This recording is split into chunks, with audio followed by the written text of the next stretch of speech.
සුබදවසක් වේවා හැමෝටම.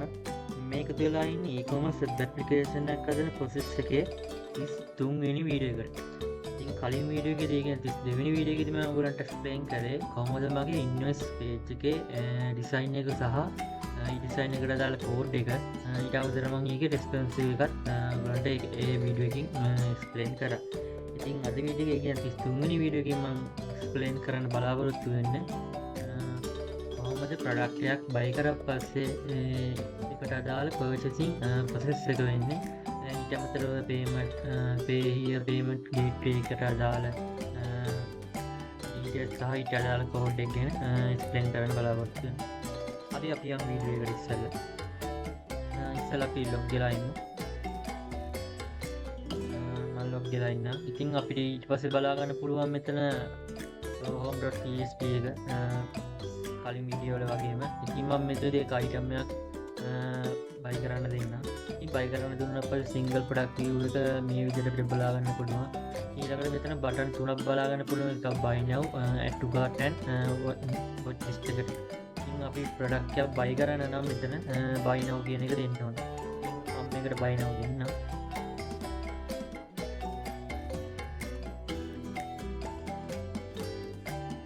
buy now දුන්නා පස්සේ අපේ payment gateway එක මේ විදිහට open වෙනවා. ඉතින් මෙතන කියන්නේ shop එකට නම දාලා shop මේ software කියලා. ඉතින් ඔයාලා බලන්න පුළුවන් මෙතන Lenovo mini laptop කියලා. ඉතින් මේකෙත් Lenovo mini laptop කියලා වෙන්නවා.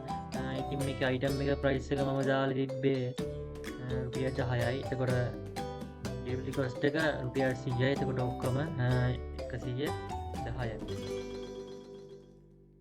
110 ඒ විදිහට මේ payment gateway එකෙත් බලා ගන්න පුළුවන්. ඉතින් මම මෙතන අපිට බලා ගන්න පුළුවන් pay with කියලා bank card එකයි other option උත් මෙතන බලා ගන්න පුළුවන්. bank card වලින් Visa card වලින් master card American Express Discover item එකක් තියෙන්නේ. ඊට අමතරව others payment වලින් බැලුවොත් Jenny EasyCash M-Class Sampath iPay ඔය වගේ ඔප්ෂන් වලිනුත් මේ ප්‍රොඩක්ට් එකක් buy කරන්න අපිට pay කරන්න පුළුවන්. ඉතින් අපි ඉස්සෙල්ලා දැන් මේක කට්ටියම වැඩිපුර භාවිත කරන්නේ Visa card නිසා Visa card දෙන්න. ඉතින් Visa card දුන්නා පස්සේ අපිට bank details set කරන්න අපිට මේ විදිහට load වෙනවා. ඉතින් අපිට බලන්න පුළුවන් name of card එක, ඒ කියන්නේ bank card එක, ඊට අමතරව credit card number එක, CVV එක සහ expiry date එක, ඒ කියන්නේ මාසයයි අවුරුද්ද. ඉතින් මේකට මම ඇඩ් කරලා තියෙන්නේ මේකට ඇත්තටම දෙන්න ඕනේ අපි ඒ කියන්නේ ඔරිජිනල් කාඩ් ඩීටේල්ස් නෙවෙයි. ඒක ටෙස්ටිංగ్ පාර්ට් එකක් ඉඳලා අපි සෑන්ඩ්බොක්ස් එකකින් අපි ගන්න ඕනේ මේකට අදාළ කාඩ්. ඉතින් අපි මේකේ Visa එකකින් ගත්තා. ඉතින් name එකට මම දෙන්නම් ABC කියලා.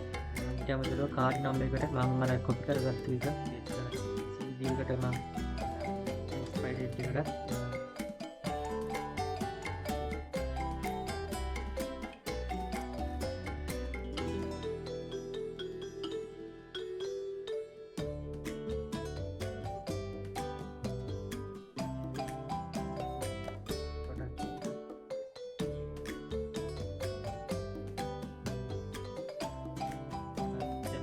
දීලා මෙතන දුන්නා පස්සේ මේ ඔක්කොම මේ හරියට බැරිලා මෙතන ටික බලා ගන්න පුළුවන්. පළවෙනි කාඩ් එකේ නම, කාඩ් එකේ ID එක, CVV එක සහ expiry date එක. ඉතින් මම මේක pay now දෙන්න.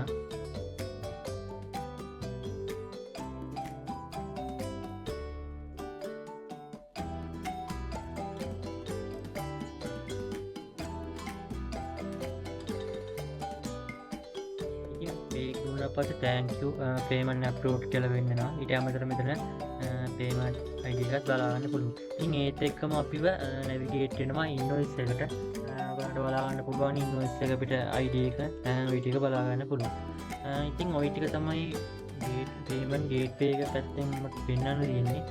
අපි ආයෙ පැත්තට ආයෙ back වුණොත් අපිට payment එක ඒ part එක බලා ගන්න වෙන්නේ. අපිට ආයෙ item එක buy කරන්න වෙනවා. ඉතින් මම මේකට අදාළ මේ backend code එක උඩට පෙන්නන්න.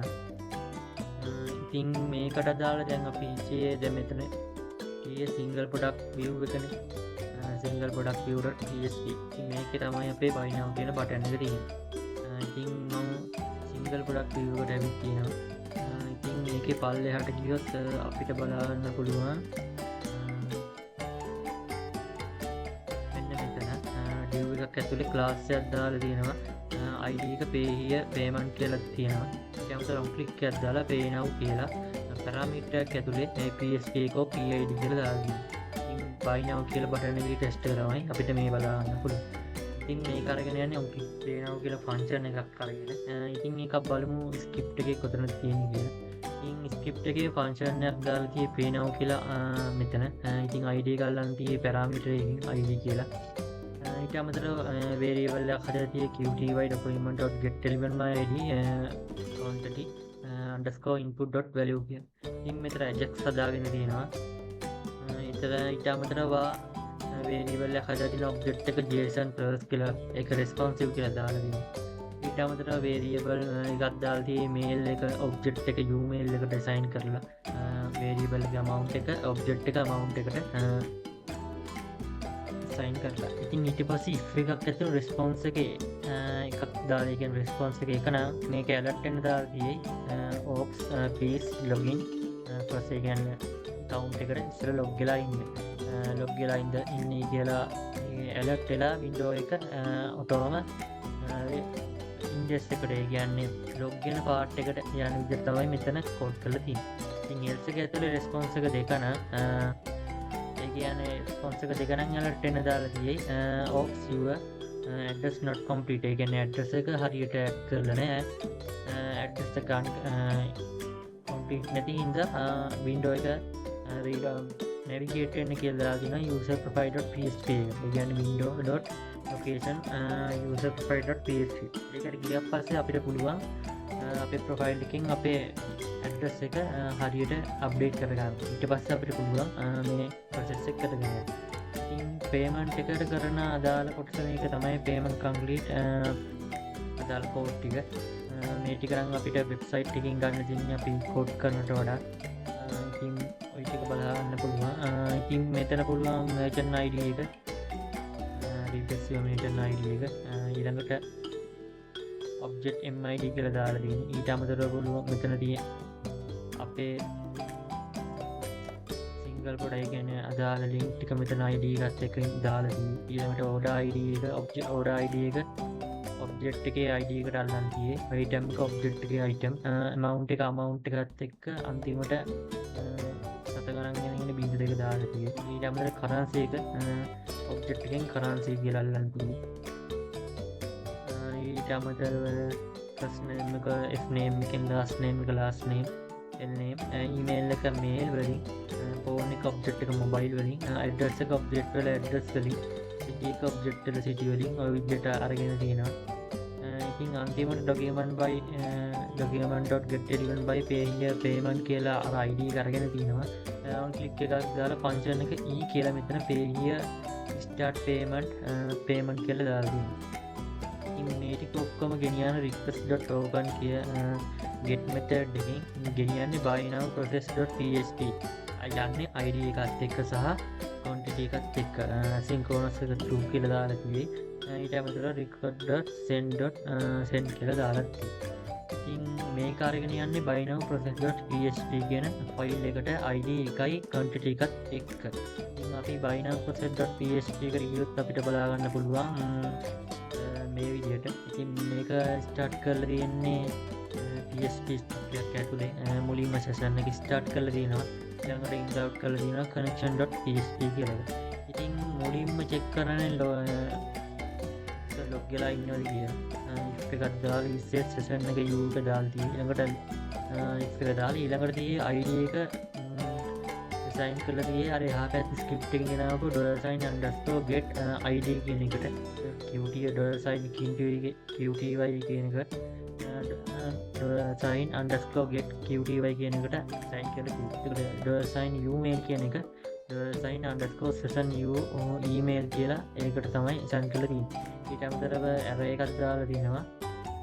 මෙතන $order_id කියන එක unique කියලා function එකට add කරලා තියෙනවා.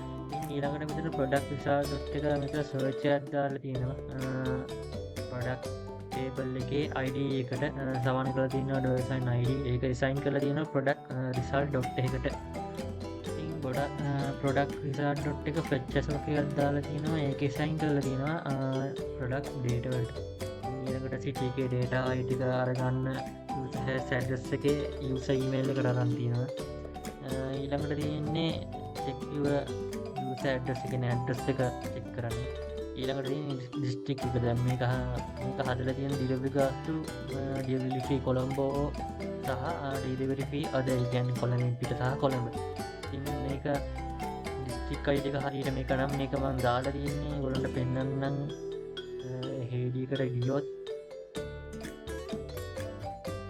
delivery fee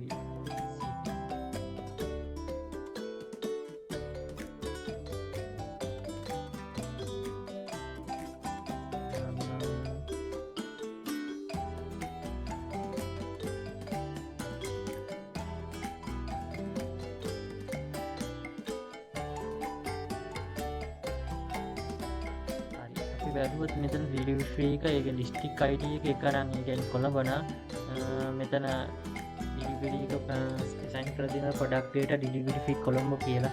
එහෙම නැත්නම් else එක ඇතුලේ delivery fee අද කියලා බලන්න පුළුවන්. ඉතින් ඊළඟට F name එක L name එක mobile එක address එක city එක එහෙම විදිහට අරන් තියෙයි. ඊට අමතරව මෙතන merchant ID කියන්නේ අපි Google account එකේ password එකක් හදනකොට ඒ password එකේ merchant ID එක තමයි සමාන ඒක නෙමෙයි ඒ කියන්නේ සෑන්ඩ්බොක්ස් එකේ account එකේ merchant ID එක තමයි අපිට මෙතන බලා ගන්න පුළුවන්. ඊට අමතරව merchant secret එකත් අපි එතනින්ම ගන්න ඕනේ. ඉතින් ඊළඟට මේ ටික කෝඩ් ටික බලා ගන්න පුළුවන්. array එකක් දාලා ID එක item එක amount එක F name එක L name එක mobile එක city එක email mid එක එතන merchant ID එක mid එක කියලා අරන් තියෙනවා. merchant කියලා merchant secret එක අරන් තියෙන currency එක hash එක hash ඉතින් ඔය විදියට අරගෙන දිනවා අන්තිමට එකව කරලා දිනවා jason_encode $array කියලා. ඉතින් ඊළඟට else එක ඇතුලේ user not complete address කියලා echo2 කියලා දාලා දිනවා. else එක ඇතුලේ ඊළඟ else එක ඇතුලේ user not logged in කියලා echo1 කියලා දාලා දිනවා. ඉතින් ඔය ටික තමයි payment gateway එකට මම කරපු code ටිකේ back end එක. ඉතින් අද වීඩියෝ එක කතා කරන්න තියෙන එච්චරයි payment gateway ගැන තව වීඩියෝ එකකින් හම්බෙමු.